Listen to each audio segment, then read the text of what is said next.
اس کا فیوچر خراب ہوگا. ارے فیوچر کیا، دنیا بھی برباد ہوگی، آخرت بھی برباد ہوگی. جب تک تیرا نام مسلمان ہے تجھے کوئی آگے نہیں بڑھائے گا، اس لیے کہ تو اللہ کا غدار ہے، دھوکے باز ہے، وفا نہیں کرتا تو اللہ بھی تیرے ساتھ وفا نہیں کرے گا.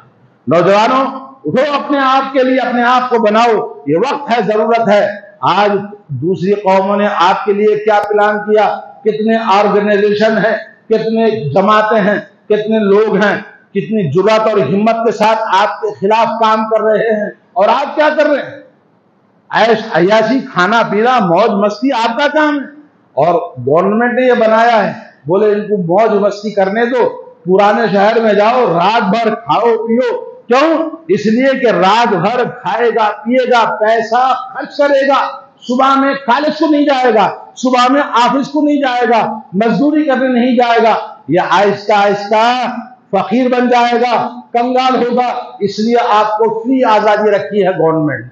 آپ جا کے دیکھو غیر مسلموں کے سٹی کے اندر، وہاں پر آزادی ہے کیا؟ دیکھو وہاں پر ہوٹلیں کھل دی ہیں کیا؟ دیکھو.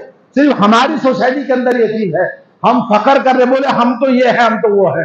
ارے کچھ نہیں ہے، تم خش و خاشاک کی طرح تمہیں ختم کر دیا جا رہا ہے، تم کو احساس تک نہیں ہے.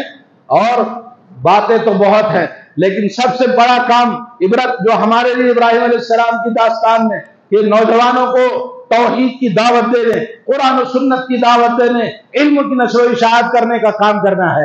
اس کے لیے پہلے اپنے اندر علم ڈالو، ایجوکیشن سیکھو، اس کے بعد دوسرا کام کرو. اور تیسرا کام ہے کہ ابراہیم علیہ السلام کی زندگی سے صبر، تکلیف میں صبر. دعوت کا کام کرنا آسان نہیں ہے. اللہ کے نبی صلی اللہ علیہ وسلم دعوت کا کام کرے، زندگی کو دو بھر کر دیا، مکے سے نکال دیا تو طائف کے میدانوں میں گئے، وہاں آپ کی حالت دو چار جو کیا آپ کو پتا ہے، مگر آپ نے صبر کا دامن نہیں چھوڑا. جبریل علیہ السلام آئے، پہاڑوں کے فرشتے بھی آئے، بولے حکم کرو سرکار، آپ کی تکلیف کو ہم دیکھ نہیں سکتے. کہا نہیں، میں صبر کروں گا، اللہ اس قوم کے آنے والی نسلوں کو مسلمان بنائے گا. میرے دوستو، دعوت کے کام میں لوگ تانے دیں گے، تکلیفیں دیں گے، ماریں گے. نبی سے بڑھ کر تو آپ کی شخصیت نہیں ہے. نبی نے مار کھائے اور نبی کے صحابہ کرام کو قتل کر دیا گیا. حضرت زنیرہ، حضرت سمیہ، حضرت عمار ابن یاسر، کہا آل یاسر صبر کرو، تمہارے لیے جنت ہے. ارے مومن کے لیے دنیا کی عیش و عشرت نہیں ہے، یہی تم عیاشی کر لو گے تو جنت میں کہاں جاؤ گے؟ جنت میں جانا ہے تو صبر کرنا، دعوت کا کام کرنا ہے. اللہ تعالی ہم سب کو توفیق عطا فرمائے. لیس علیک ھداھم ولکن اللہ یہدی من یشاء. سورہ بقرہ آیت نمبر 272. اللہ نے فرمایا اے نبی صلی اللہ علیہ وسلم، آپ دعوت کا کام کرو، رہنمائی کرو، ہدایت دینا آپ کا کام نہیں. اللہ تعالیٰ جس کو چاہتا ہے ہدایت دیتا ہے. نبی کی زبان سے بڑھ کر کس کی زبان ہے؟ مگر دعوت کے میدان میں اتنی تکلیفیں اٹھانے کے بعد بھی خاندان کے لوگ مومن نہیں بنے، مسلمان نہیں بنے. آپ کی زندگی ساری 50 سال آپ کو پالا پوسا، سپورٹ کیا ابو طالب، مگر ان کو یہ ہدایت نہیں ملی.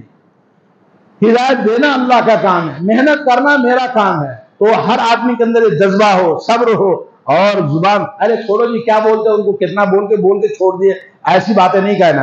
اور تیسری چیز ہے جو عبرت ہمیں ملتی ہے کہ مومن برائیوں سے دور رہے، برے لوگوں سے دور رہے، اپنے آپ کو اس چیزوں کو چھوڑ دے، اس قوم کو چھوڑ دے، ان دوستوں کو چھوڑ دے، ان رشتہ داروں کو چھوڑ دے جو شرک میں ہیں، بدعات میں ہیں، اور ان کے ساتھ دوری اختیار کرے، برے لوگوں سے دور رہے. فلما اعتزلهم، حضرت ابراہیم علیہ السلام کے بارے میں کہا انی مہاجر الی ربی، میں اللہ کے بارگاہ میں ہجرت کر کے جاتا ہوں. کیوں؟ اس شہر میں آپ کا کوئی نہیں رہا، کوئی ہمدرد نہیں، سب آپ کے دشمن ہیں، آپ چھوڑ کے نکل گئے. برے لوگ کبھی نہیں پسند کرتے توحید کو، اور توحید کو خود مسلمان دعوت دیں پسند نہیں کرتے. میرے بھائیوں، آج ضرورت ہے توحید کی دعوت دینے کے لیے آدمی کو برائیوں کو چھوڑنا، اپنی زندگی سے برائیوں کو نکالو، غلطیوں کو نکالو، جھوٹ بولنا چھوڑو، ظلم کرنا چھوڑو، دھوکہ دینا چھوڑو، چیٹنگ کرنا لوگ چھوڑو، ان کے ساتھ معاملہ غلط کرنا چھوڑو. اللہ تعالیٰ ہمیں توفیق عطا فرمائے.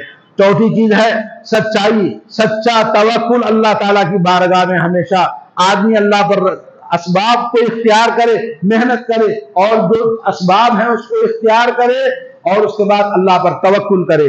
اور ابراہیم علیہ السلام اور حاجرہ علیہ السلام کی زندگی، خواتین کے لیے حاجرہ علیہ السلام کی زندگی، خواتین زندگی کا مقصد بنائیں. ارے زندگی کا مقصد عالیشان کوٹھی بنگلہ نوکر چاکر گاڑی اور کھانا پینا خوب عیاشی کرنا یہ مقصد نہیں ہے.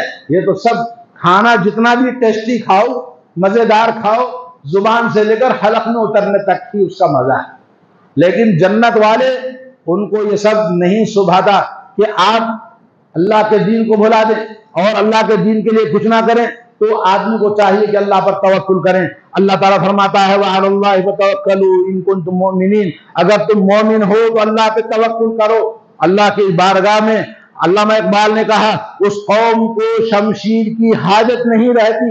اس قوم کو شمشیر کے معنی تلوار. اس قوم کو شمشیر کی حاجت نہیں رہتی ہو جس قوم کے نوجوانوں کی خودی صورت فولاد. جس قوم کے نوجوانوں کی زندگی میں فولاد جیسی عزم و حوصلہ بہادری ہے اس کو کسی کے لڑنے کے لیے تلوار کی ضرورت نہیں. آج ہماری قوم گھن لگ چکا ہے دیمک لگ چکی ہے. یہ نوجوان کسی کام کے قابل نہیں ہے. اس لیے میرے دوستوں نوجوانوں اور اللہ کے دین کی طرف آج ہمیں ضرورت ہے. نوجوان ہمارا خون ہے. نوجوان ہماری ترقی ہے. نوجوان ہمارا مستقبل ہے. نوجوان اس قوم کو کھڑا کر سکتا ہے. مگر